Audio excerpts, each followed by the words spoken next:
quand le Seigneur nous parle de la fin, il nous parle de l'accomplissement. Un jour, ce monde tel que nous le connaissons va passer.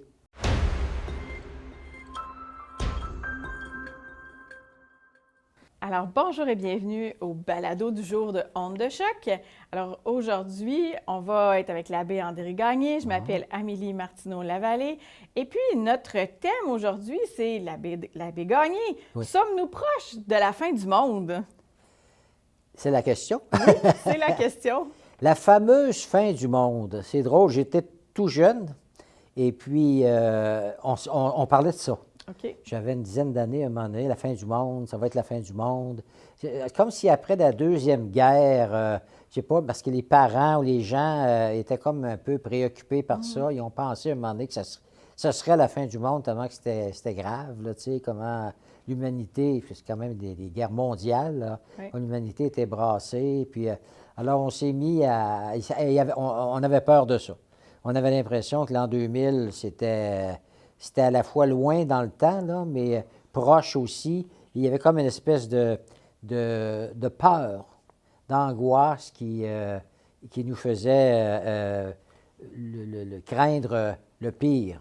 C'est même une expression, hein? Des fois, on peut dire ça. Ah, c'est la fin du monde! Ah oui, ah oui, ah On oui. entend ça même des fois chez les jeunes, hein, comme expression. C'est Oui. très percutant. Qui était- Puis ouais. beaucoup de sectes aussi vont l'utiliser. C'est ça. Quand on pense à Waco aux États-Unis, ça revient souvent. Hein. Je pense que tout au long de l'humanité, la fin du monde est souvent revenue. Ben oui. Pourquoi est-ce que ça Puis intéresse autant? Puis on ne l'a pas colporté, là, parce que je pourrais être allé dans les écoles moi-même à un moment donné, puis quand j'étais en stage, préparation pour devenir prêtre, on ne parlait pas de ça aux enfants, là, tu sais, on était dans les périodes des années 70, là, et puis il fallait que ce soit, enfin, positif, que le discours qu'on leur servait devait être toujours dans l'espérance, Ben, face à un Dieu qui n'est pas un Dieu vengeur, qui attend le moment de nous mater. Alors, mais on a l'Évangile. continué d'en parler. L'Évangile, c'est une bonne nouvelle, après tout. Là, Ben, c'est tu sais, ça, ben, on absolument. était plus rentrés Ouais. dans cette Mais mentalité-là, puis c'est une bonne chose. resté. Et puis, on dirait que il y a une espèce d'angoisse, je ne sais pas ce qu'on peut dire, fondamentale chez les personnes humaines. Ouais. Une espèce de peur, même des fois qui va s'exprimer qui s'est exprimée par le passé, dans des espèces de situations. Tu sais, on parlait des loups-garous à un moment donné, enfin de... Les zombies. Non, il y a des Ah, modes. oui, il y avait toutes sortes de choses qui faisaient peur. Oui, oui. Et comme si l'être humain est porteur d'une espèce d'angoisse. Ou bien non, cette angoisse-là nous tue d'une certaine manière. Ou bien non, si on se met dans l'ordre de la foi du christianisme, mais bon, la foi chrétienne, puis la foi de l'Église catholique, eh bien, vient nous réconforter par rapport à cette angoisse qui pourrait être la nôtre, l'angoisse de la fin, de perdre le meilleur. Hein? De dire c'est quasiment la fin du monde, comme tu disais tantôt. Et moi, je vois dans Facebook, entre autres, assez souvent, puis en allant des fois sur un site dans Facebook, il s'en ajoute d'autres images et d'autres vidéos de telle et telle personne qui se dit prophète, qui dit, dans certains cas, être inspiré de Dieu lui-même, que le Seigneur lui a parlé, puis qui annonce pour très bientôt une espèce de catastrophe. Puis il y a des gens qui se plaisent à demeurer là-dedans, puis à dire aux autres, là, c'est comme si c'est toujours plus facile d'obtenir quelque chose par la peur que par la persuasion par rapport à ce qui est positif. Tu sais, on va faire peur aux gens. Quand il y avait eu le fameux tremblement de terre en 1988, c'est-tu en 88 qu'il y a eu le tremblement de terre, je crois? Oui, 88 89. En tout cas, oui, c'est 88 en tout cas. Ben là, il y a plusieurs qui ont dit, ça y est, c'est la fin du monde. Là, tu sais, la peur a été réveillée. Puis là, on disait, ça va convertir les gens, ça. Vous allez voir. Puis, M. l'abbé, il y a plus de monde depuis le tremblement de terre dans les églises. Non. Y a-t-il un lien entre le malheur, les scénarios catastrophes, Là, les puis gens la croyance se en tournent Dieu? vers Dieu parce que là, ils ont eu bien peur, puis là, ils vont arrêter de pécher. Hein, tu sais. Alors, on pourrait abuser de ça, tu sais, sortir le portrait de l'enfer, là, tu sais, puis faire peur aux gens. C'est pas la technique des dernières années. Non, non, c'est non. rare que, en tout cas, pour aller à la messe régulièrement, j'entends rarement ça. Non, non. Même mon Ouais. doux, peut-être, je me rappelle pas avoir entendu un tel discours dans nos églises, là, Non. vraiment pas. Moi, je pense qu'il faut en parler, par exemple. Peut-être, parce qu'on a mis Oui. des silences là-dessus. Oui. Mais c'est comme s'il y a des gens qui ont récupéré ça. Oui, moi, je voulais dire de lier la catastrophe à la croyance en Dieu. C'est dans ce sens-là, là, mais Oui. oui, Et effectivement. c'est des gens souvent très, très, très croyants qui vont donner dans cette espèce de vision comme celle-là. C'est pas propre, d'après moi, à l'Église catholique. Je pense Non. que dans plusieurs courants, puis je pense que c'est peut-être même plus courant dans certains mouvements plus sectaires, là, de renforcer ce genre de choses-là, non? Qu'est-ce que... Absolument. Ça ouais. a l'air d'être...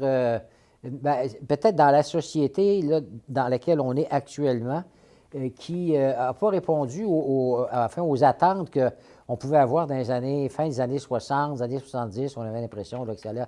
C'est le début d'un temps nouveau, comme ça se chantait dans le temps. Ouais. Là, tout allait être extraordinaire. D'ailleurs, ce qu'on a appelé les fameux baby boomers, j'ai failli me faire placer dans ça, moi, là. Je suis un bébé boomer, au sens où les autres, ils ont profité de tout, là, tu sais. Ils ont eu tous les avantages. Et puis maintenant, bien, ça ne marche pas comme on pensait. Il y en a eu une période où tout avait l'air florissant. Mais là, on est comme dans une période où c'est pas aussi facile, où on se pose des questions. Ah ben, ne serait-ce que par rapport à la planète, l'avenir de notre planète, est-ce qu'on est assez conscient de ça, la peur? Ben, là, c'est là qu'on va faire une espèce d'adéquation qu'à mon avis, il ne faut pas faire entre le monde que l'être humain pourrait détruire, il serait capable, enfin, le monde humain, On le fait un sûrement, peu, là, serait capable. voir tout ce qu'il y a dans les océans, Oui, c'est ça. on ne respecte pas beaucoup la création dans Même ces avec dernières années, les fameuses bombes atomiques, à un moment donné, tu sais, on dirait, pourrait faire disparaître l'humanité avec ça. La Terre resterait là, qu'est-ce qui obtiendrait? Puis après, pendant des années et des années, peut-être que les choses, la vie pourrait rejaillir. Donc, c'est pas de ça qu'on parle dans l'ordre de la foi quand on parle de la fin du monde, qui viendrait de l'incurie des êtres humains. Ça serait la fin d'un monde.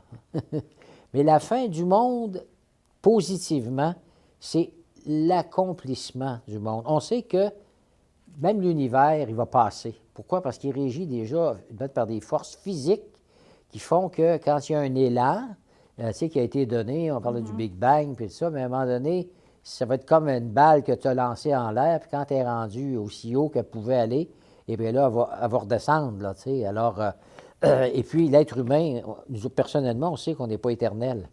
Alors, il y a quelque chose qui nous met vis-à-vis la possibilité d'une fin. Ce n'est pas la fin du monde, ça va être notre fin personnelle, quand on va mourir, puis on n'a pas le choix de passer par là, passer par la mort. Alors, mais quand le Seigneur nous parle de la fin, il nous parle de l'accomplissement. Un jour, ce monde tel que nous le connaissons va passer.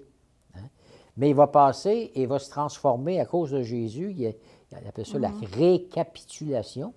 Le Seigneur est venu récapituler, comme tout remettre à l'ordre par rapport à ce que le péché a pu produire. Quand on parle des océans gaspillés, là, quasiment, puis tout ça, ça vient du cœur de l'homme, là, qui est de l'être humain, du moins, qui a pas, qui est porté à trop vouloir s'approprier les choses et puis aux dépens des autres sans se rendre compte de ce qu'on cause comme préjudice à la terre et puis par rapport à la qualité de l'air, etc.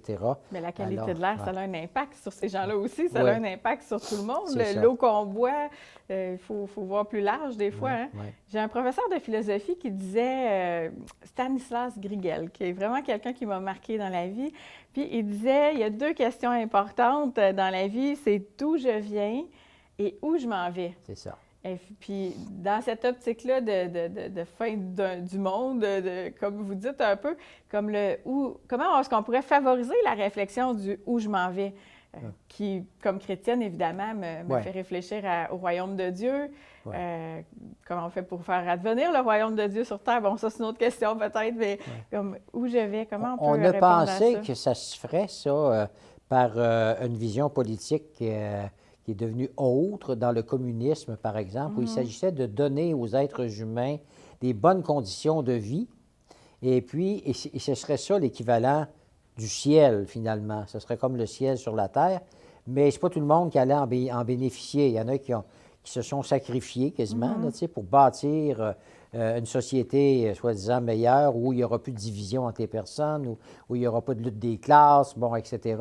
Ça n'a pas produit les effets escomptés en croyant que donnons-leur des bonnes conditions de vie, une espèce d'égalité, de chance un peu pour tout le monde. Et là, l'homme, l'être humain, l'homme, la femme n'auront plus besoin de croire en Dieu. On mettait la foi comme un besoin pour arrêter d'avoir peur un peu, là, pour trouver un sens pour la vie. Alors, donc, où est-ce qu'on s'en va? Moi, encore, je me dis, je crois que c'est Dieu qui veut nous le dire. Celui-là même qui nous a créés a pris l'initiative, en nous envoyant son propre Fils, de venir nous dire non seulement qui il est, mais en nous disant qui il est, lui, Dieu. Alors, en même temps, on apprend qui nous sommes pour lui et qu'est-ce que le Seigneur veut de meilleur pour nous. Et Jésus en a parlé. Il a parlé de la fin, à un moment donné. Alors, assez souvent, dans son discours, les gens, dans ce temps-là, parlaient de la GN, puis chez les Juifs... Qu'est-ce que ça veut dire, ça, la GN? On utilise plus... Il paraît que c'était comme un dépotoir. OK. Il me semble que c'est ça, je me souviens qu'on avait dit. Le mot GN, c'était là où on allait, un peu comme c'est là où on allait mettre le feu pour faire brûler les déchets. Les gens avaient des déchets dans ce temps-là aussi, là. C'était la cour à scrap. Bien, quasiment. De l'époque. Alors, ça, c'est donc, entrevoir après la mort, c'était pas positif. C'était, le shéol, là, rien que le mot a l'air ennuyant, là, tu sais, qui va aller au shéol. Ça a l'air dole. Alors, le Seigneur, lui, il se met à parler d'un royaume. Un royaume où on sera heureux, où ce qui rend l'être humain heureux va s'établir pour l'éternité quand tout ce qui était passager aura passé. Bien, Saint Paul en parle souvent, de dire, centrez-vous sur les valeurs qui vont demeurer et ce qui va demeurer par-delà cette vie présente, bien, ce sont des valeurs comme toutes rattachées à l'amour. L'amour est éternel, l'amour parce que l'amour, c'est quelqu'un. Alors, ce qu'on peut avoir de meilleur, parce que c'est qu'on cherche de toute façon à travers toutes nos vies d'ici-bas, le besoin d'aimer et d'être aimé est fondamental. On ne peut pas imaginer de vivre pleinement sans ça, sans aimer et sans être aimé. Alors, et voilà que le Seigneur nous dit, mais c'est pour ça, pas pour rien, que tous les êtres humains, peu importe l'époque à laquelle ils ont vécu, ont en eux ce même besoin. Nos conditions de vie sont différentes. Aujourd'hui, on a tout ce que la science a pu nous apporter à travers les siècles. Puis là, aujourd'hui, ça va vite, ça va vite, ça va vite. Puis là, on parle d'intelligence artificielle, puis bon, etc. Mais allons pas tout organiser nos vies pour miser sur ici-bas, parce que là, on va se tromper. On n'est pas fait pour vivre éternellement ici-bas. Ce serait impensable, de toute façon. Vous parlez d'amour, puis en quelque part, on parle de Dieu, fait qu'il y a l'aspect de la foi. Me vient la troisième vertu théologale, l'espérance. Oui. Comme on parle de fin du monde, il me semble que ça pourrait être intéressant qu'on puisse en parler. Est-ce que de vivre sans espérance, par exemple, va nous rendre plus vulnérables, va rendre ça plus difficile? Oui. C'est quoi le rôle de l'espérance dans la vie d'une personne? Je pense qu'il faut distinguer l'espérance des espoirs. Okay. Parce que les espoirs humains, je peux avoir des espoirs humains, j'espère, de pouvoir me trouver un travail d'ici quelques mois. Bon, ça, c'est des espoirs.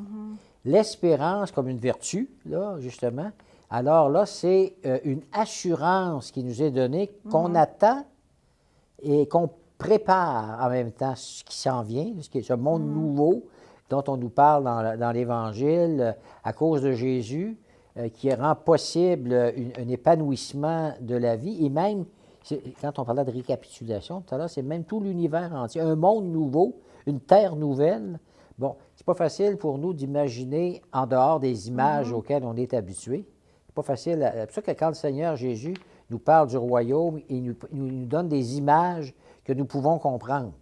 C'est là que c'est extraordinaire, puis c'est à la portée des plus pauvres, des plus petits, parce que ce n'est pas un langage savant en soi, en disant, ben, il y a quelques-uns qui vont être capables de comprendre ça, là, ce que je vous dis là, et puis mettre un mystère. Le Seigneur, il nous dit, quand est-ce que vous êtes le plus heureux, sinon quand vous êtes avec ceux et celles que vous aimez, et que vous vous retrouvez autour d'une table pour un banquet, une noce, bon, etc. Alors, il nous dit, ça va être de ce type-là.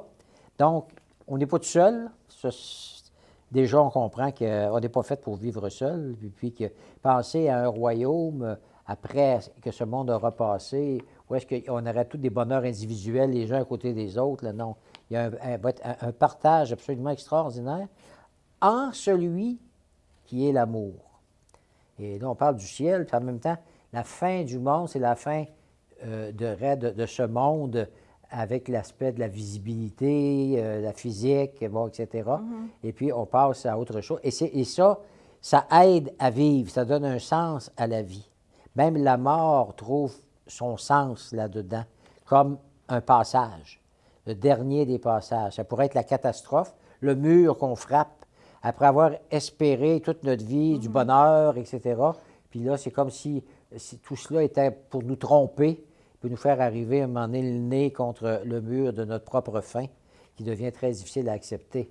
J'ai vu ça dans le film là, sur l'espérance qui avait été fait là, il y a quelques années là, par le jeune homme. Là, c'était la petite rivière Saint-François, puis ça s'appelait La Neuvaine. Là. Ah oui.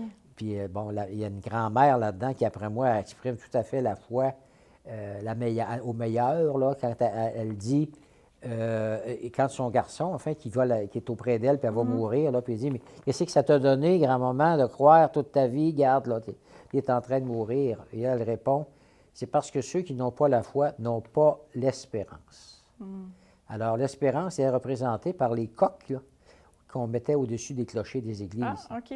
Plusieurs pensent que le coq est là pour rappeler le reniement de Saint-Pierre, mais pas du tout. J'ai déjà lu ça, moi, Oui. quelque part. Oui, oui! mais aussi... Mais le coq, OK. c'est celui qui attend que le jour se lève. Ah, OK. Et il est sûr que le jour va se lever. Ouais. Il ne reste plus qu'à attendre, le guetter, puis quand le jour se pointe, il crie. Il va te donner Alors, le cue. c'est un symbole. Bon, OK. on peut ajouter là-dessus oui. le symbole aussi du pardon de Dieu, du pardon Ouais. du Seigneur quand le coq a chanté pour Saint-Pierre. Là. Mais fondamentalement, c'est un symbole d'espérance. Oui, surtout, j'aime pas le mot le dire, mais Jackie en haut d'une église comme ça, il va être le premier à le voir monter. C'est le cadeau qui a été offert à l'occasion de la béatification de Monseigneur de Laval. Ah oui? Dans les années 80. On a donné au pape, au nom de... est-ce que c'était juste du diocèse de Québec, peut-être? En tout cas, un coq. OK. Justement, Yannette est très beau, là, qui avait été façonné, là, peut-être avec du cuivre, je ne sais pas trop, en tout cas, quelque chose de beau, qui a été donné au pape. Là, puis alors, ça aurait pu paraître une œuvre d'art. Pourquoi un coq, ça aurait pu être un chat, tu sais? Non. Il y avait toute l'espérance, puis qui était rattachée même à notre Église, là, tu sais, en disant, l'Église ne doit jamais perdre l'espérance.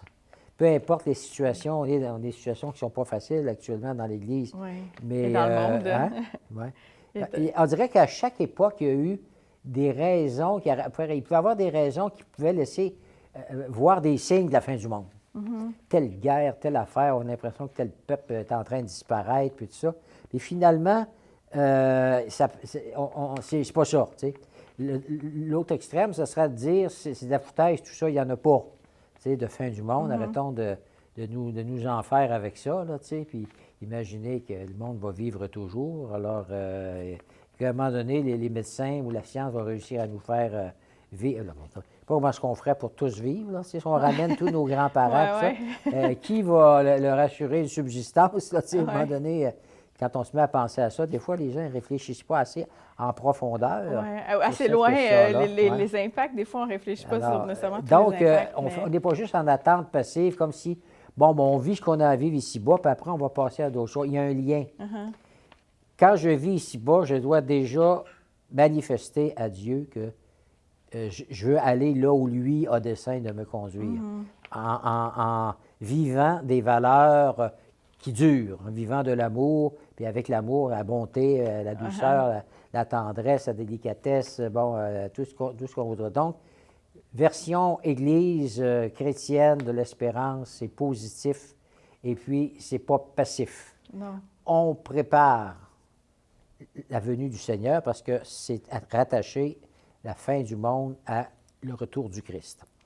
L'Espérance, peut-être vous avez déjà lu Charles Péguy. Oui, La Petite Espérance. La Petite Espérance, c'est un livre que je pense que j'ai lu 5 ou 6 fois. C'est un des livres que j'ai lu le plus souvent, Le porche du mystère de la deuxième vertu. Honnêtement, quand on m'a présenté ce livre-là, je me disais, quel titre ennuyeux. Et pourtant, il dépeint l'espérance pardon, comme une petite fille qui prend ses 2 grandes sœurs, la foi et la charité, et qui les tire de l'avant. C'est ça. Puis je me dis souvent, c'est vrai, l'espérance, c'est ça. Hein?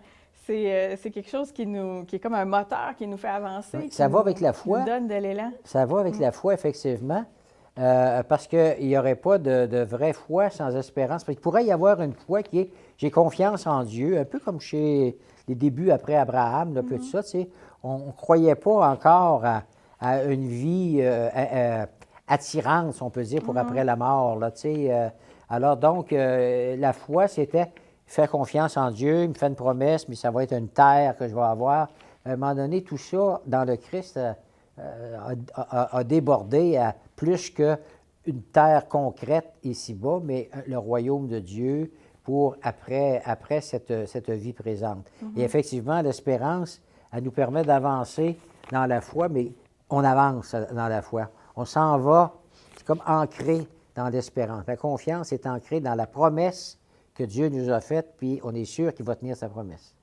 Mais on s'en va vers, en la vivant, la charité. À la fin, j'aime beaucoup l'image de l'échelle que j'ai déjà vue à quelque part. C'est qu'on disait, l'espérance, c'est comme les 2 montants d'une échelle. Là, tu sais. Ça rattache la terre à, mettons, je monte sur un toit. Le toit, c'est le royaume, là, le royaume à venir.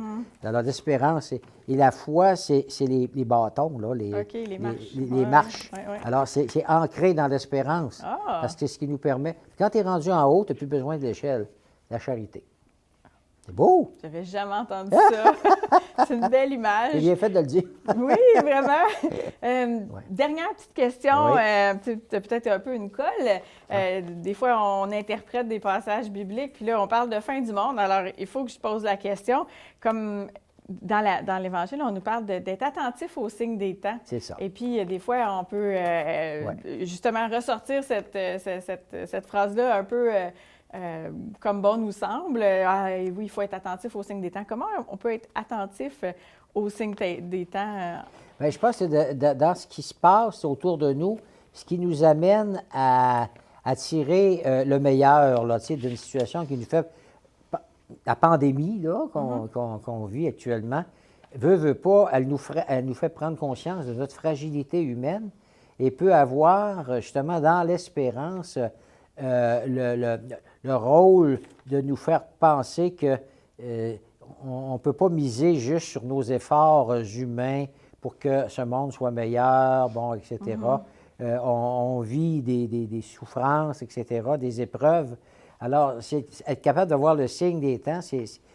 Comme je le disais tout à l'heure, il y en a eu à toutes les époques, je pense, des situations qui pourraient, qui pourraient faire penser, ça y est, ça va être la fin du monde, etc. Mais... la plupart du temps, ça a été des épreuves qui ont permis de tirer le meilleur de la situation. On dirait que chaque époque pourrait nous faire penser que ça va être la fin du monde.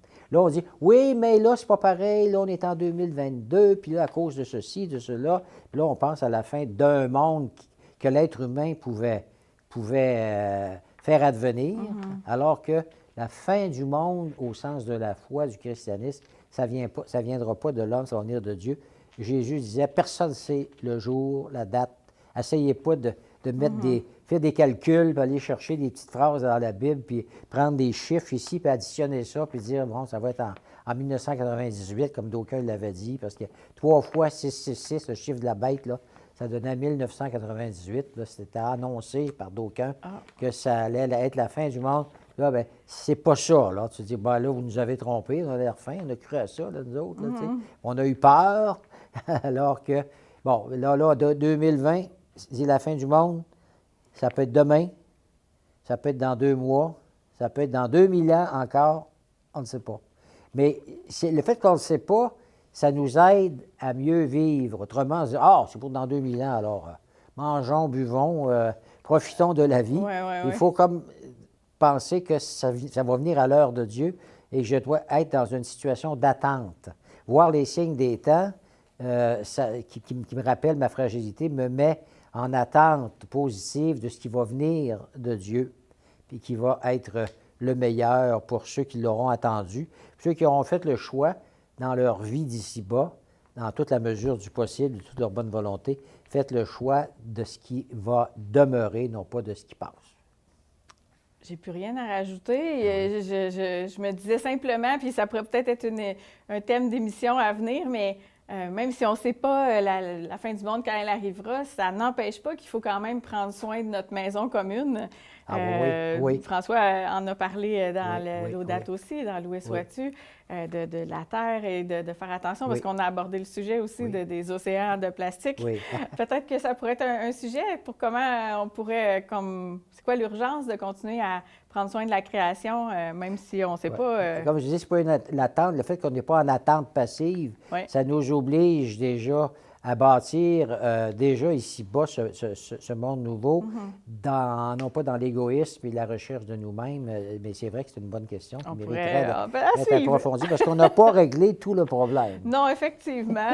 Puis quand j'ai commencé la théologie, on parlait d'eschatologie. Je me rappelle, c'est tout ce qui a trait à la fin du monde. Puis un mot un peu étrange, on pourrait encore en parler longuement puisqu'il y a plein d'ouvrages qui en ont aussi abondamment parlé. Mais pour aujourd'hui, je vous remercie, l'abbé André Gagné. C'était fort intéressant. Merci. Et puis, on termine notre balado. Et puis, bien, ce sera en bas de l'écran. Mais s'il y a des gens qui ont des questions, vous pouvez nous écrire à vocation avec un S à commercial-ecdq.org. Ça va nous faire plaisir de prendre en compte vos questions. Et puis, l'abbé André pour tenter des pistes de réponse. Merci beaucoup à Martin qui est à la technique pour nous et qui est à la mise en onde. Et puis, bien, on se redit à bientôt pour un autre balado de Ondes de choc. Ce sont des balados qui nous emballent. À la prochaine.